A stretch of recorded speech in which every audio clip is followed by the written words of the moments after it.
Hi friends, ఇప్పటి వరకు నాకు అందినటువంటి ప్రధానమైనటువంటి సమాచారాలు ఉన్నాయి. ఎందుకనంటే ఈరోజు విజయవాడలో ధర్నా చౌక్లో దువ్వాడ శ్రీనివాస్ గారు మరియు అలాగే లక్ష్మణరావు గారు ఇక డివైఎఫ్ఐ ఆధ్వర్యంలో ఆందోళన బాట పట్టారు. మీరు అందరూ కూడా ఆ విషయాలు ప్రస్తుతం టీవీ ఛానల్స్లో అన్నీ కూడా కవర్ అవుతూ ఉన్నటువంటి పరిస్థితి. అలాగే మనం ముందు నుంచి కూడా డిఎస్సి పెట్టాలి, కానీ ఎక్కడ కూడా న్యాయపరమైనటువంటి సమస్యలు రాకూడదు.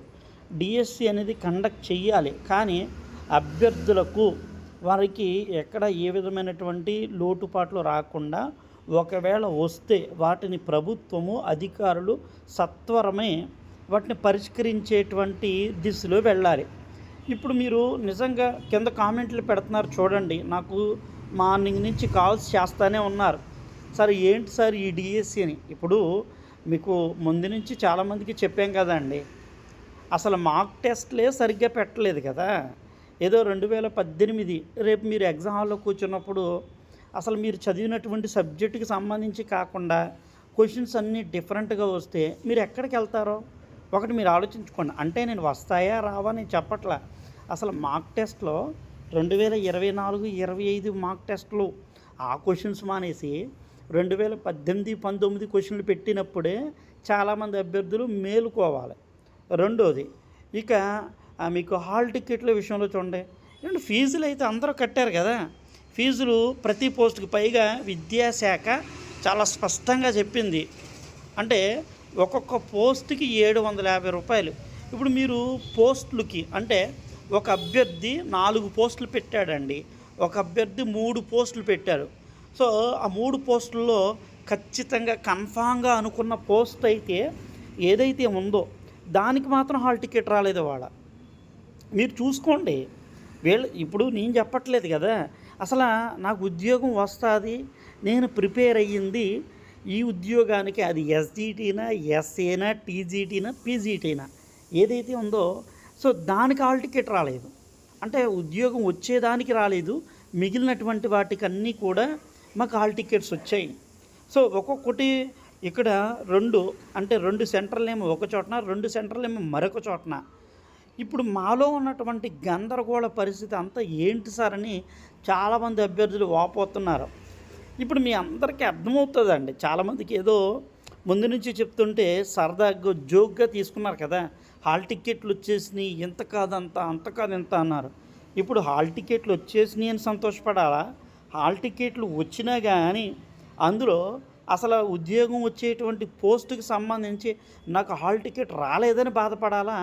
తెలియకుండా పరిస్థితి ఎలా ఉందంటే అభ్యర్థుల్లో చాలా గందరగోళ పరిస్థితి అయితే కనుక ఇక్కడ నెలకొలపడింది. ఇది దయచేసి మీరు ఆలోచించుకోండి, ఓకేనా? సో ఇక్కడండి నేను మీకు ఎవరైతే ఉన్నారో దయచేసి గుర్తుపెట్టుకోండి, అన్ని రకాలుగా మీకు కోర్టు కేసు, ఈ కోర్టుకు సంబంధించి కోర్టు కేసు జరుగుతుంది. ఆ కోర్టు కేసు వివరాలు కూడా నేను మీకు చాలా స్పష్టంగా అన్ని వివరాలు నేను మీకు చెబుతున్నా, ఓకే? అది ఈవినింగ్ కల్లా అప్డేట్ అవుతుంది. సో దయచేసి ఎవరో కూడా కొంతమంది రకరకాలుగా అనుకుంటున్నారు. ఇప్పుడు అందరూ ఊపి పీల్చుకుని ఏమనుకుంటారంటే, సార్ ఏది ఏమైనా డిఎస్సిని మాకు ఖచ్చితంగా వాయిదా వేయాలి, రద్దు చేయాలి. అసలు ఎంత బ్లండర్ మిస్టేక్సా? మేము ఎవరికి విద్యాశాఖ అధికారులకు హెల్ప్లైన్ నంబర్లకి మార్నింగ్ నుంచి ఫోన్ చేస్తున్నాం సార్, అసలు ఒక్క రెస్పాండ్ అవ్వట్లేదు అన్నారు. ఏమన్నా దయచేసి మీరు హెల్ప్లైన్ నంబర్లకి చేస్తున్నారు, అవ్వట్లా. డిఈఓ ఆఫీసులకు మీ జిల్లాల్లో ఉన్న డిఈఓ ఆఫీసులకైనా కన్సల్ట్ అవ్వండి దయచేసి. మీరు డిఈఓ ఆఫీసులు కూడా మీరు అవ్వకుండా సో ఎంతసేపు హెల్ప్లైన్కి చేసి లేదా యూట్యూబ్లో చెప్పి వాళ్ళకి చెప్పి వీళ్ళకి చెప్పినా ఉపయోగం లేదు. ఏదో రకరకాలుగా కొంతమంది ఛానల్ వాళ్ళు అడుగుతున్నారు, దయచేసి మీరు మీకున్నటువంటి మాకు చెప్పండి. ఇప్పుడు నేనైనా అడుగుతున్నా, నాకు చెప్పండి, నేను అడగట్లా, నేను మీకు ఉన్న వాస్తవం చెప్తున్నా. సో మిగతా ఛానల్స్ వాళ్ళ వీళ్ళు మీకు ఇలా లేనిపోయినటువంటి కల్పనా కథలు చెప్పొచ్చేమో, కానీ బహుశా నేను ఒకటే చెబుతున్నా, మీరు డిఈఓ ఆఫీసులకి వెళ్ళండి, సమస్య చెప్పండి. ఎందుకంటే హెల్ప్ లైన్లో మాకు హెల్ప్ చేయట్లేదు, డిఈఓ ఆఫీసులకి వెళ్ళండి దయచేసి. సో వాళ్ళు ఫైనల్గా ఇక్కడ చెబుతారు. సో మీకు విద్యాశాఖ కమిషనర్ గారి దగ్గరికి వెళ్ళాల్సి ఉంటుంది, అంతకని చేసేది ఏముంది? సో మరి నీ ఉద్యోగం నువ్వు సంపాదించుకోవాలంటే ఇదే. రేపొద్దున క్వశ్చన్లో కూడా అంతే. ఇంకొక ప్రధానమైనది కూడా చెప్తాను, దయచేసి జాగ్రత్తగా గుర్తుపెట్టుకుని నార్మలైజేషన్.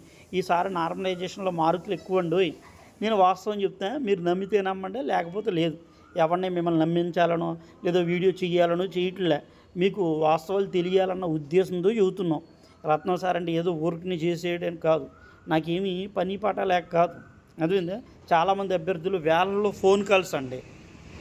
నేను నా టీం వాళ్ళతో కూడా ముందే చెప్తున్నా, ఏది ఏమైనా మీరు ప్రాక్టీస్ చేసుకోండి చాలు, కేవలం ప్రాక్టీసేనండి. అందుకే నేను చూడండి 99 రూపాయలకే నువ్వు స్కూల్ అసిస్టెంటా, ఎస్జిటీనా, టీజీటీనా, పీజీటీనా, నువ్వు ఏదైతే అది. సో నేను అక్కడ కేవలం టాప్ మోడల్ పేపర్స్ అండి, Telugu medium, English medium. Hindi వాళ్ళకైతే రాష్ట్రంలో ఎక్కడా లేదు హిందీ.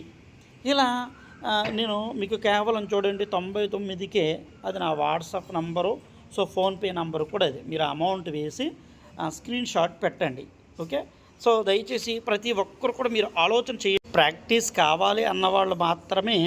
సో ఇక్కడ మీరు నాకు ప్రాక్టీస్ మెటీరియల్ టెస్ట్లు కావాలి సార్ ఇప్పుడు టైంలో అనుకుంటేనే చేయండి. ఇంకొక విషయం ఏంటంటే చెప్పాను కదా మీకు, చాలామందికి నార్మలైజేషన్ ఈసారి చాలామందికి అసలు విషయం తెలియదు ఏంటంటే, గతంలో ఇది నాది కాదు, కావాలంటే మీరు ఎక్కడ మన హెల్ప్లైన్ నంబర్లకి చేశారు కదా, హెల్ప్లైన్ నంబర్లకి మీరు అందరూ కూడా చూసారు, చాలామంది చూశారు. నార్మలైజేషన్ ప్రక్రియలో టెట్కి 150 మార్కులకండి, 150 మార్కులకి 151, 154, 156 కూడా వచ్చాయి. కాబట్టి హెల్ప్లైన్ నెంబర్లో కూడా ఉంటుంది, వాళ్ళు చేసిన కాల్ రికార్డింగ్లు కూడా మీకు పెడతారు. ఓకేనా. అంటే 150కి 151, 154, 156 అంటే వీళ్ళకి ఎన్ని మార్కులు ఇవ్వాలి? హైయెస్ట్ 20 మార్కులు కదా వెయిటేజీ. ఇప్పుడు 20 కాస్త ఏమవుతుంది, 22, 23 మార్కులు కూడా ఇవ్వాలి. సో పరిస్థితి ఎలా ఉందంటే, రేపు ఈ డిఎస్సిలో 80 మార్కులకండి, నార్మలైజేషన్లో ఏమవుతుందంటే 80 మార్కులు కాస్త నాకు తెలిసి 70 వచ్చినోడికి నార్మలైజేషన్లో 80 దాటిపోతాయి. 82, 83, 84 కూడా అయిపోవచ్చు, చెప్పలేం.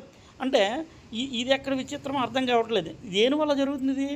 నార్మలైజేషన్. చాలామంది ఏమడుగుతున్నారు, బాబోయ్ మాకు ఈ నార్మలైజేషన్ వద్దు, ఒకే జిల్లా ఒకే పేపర్ పెట్టండి అని. ఇప్పుడు అభ్యర్థుల్లో గూగుల్ స్టార్ట్ అయింది, ఆందోళన ప్రారంభమైంది. ఇప్పటికైనా అభ్యర్థులు వాళ్ళకి చాలామందికి అర్థం కావట్లే. మీరు కావాలంటే చెక్ చేసుకోండి. నేను చెప్పింది 80 మార్కులకు రేపు రాష్ట్రంలో 86 మార్కులు వచ్చాయి, 87 మార్కులు వచ్చాయి, 82 మార్కులు వచ్చాయి, 81 మార్కు వచ్చిందంట నార్మలైజేషను. అర్థమైందా? నార్మలైజేషన్ గవర్నమెంట్ చెప్పిన లెక్క నేను చెప్తున్నాను, నా సొంత లెక్కలు ఏం కాదు. కావాలంటే చెక్ చేసుకోండి. ఇప్పటికైనా ప్రతి ఒక్కరూ మీరు మేల్కొనండి. ప్రభుత్వం ఏదైనా మంచిగా చేసి చక్కగా అభ్యర్థులకు న్యాయం జరిగేటట్టుగా ముందుకు వెళ్తే ప్రతి ఒక్కరికి సంతోషమేనండి. సో మీరు ఇప్పటికైనా అర్థం చేసుకుంటారు నార్మలైజేషన్ వల్ల, ఓహో అయితే నేను వెనకబడిపోతాను, ఇప్పుడు తక్కువ మార్కులు వచ్చినప్పుడు కాస్త ఏమవుతాడో ఇది ఆలోచన చేసుకోండి ప్రతి ఒక్కరు. ఓకేనా? అదే అండి.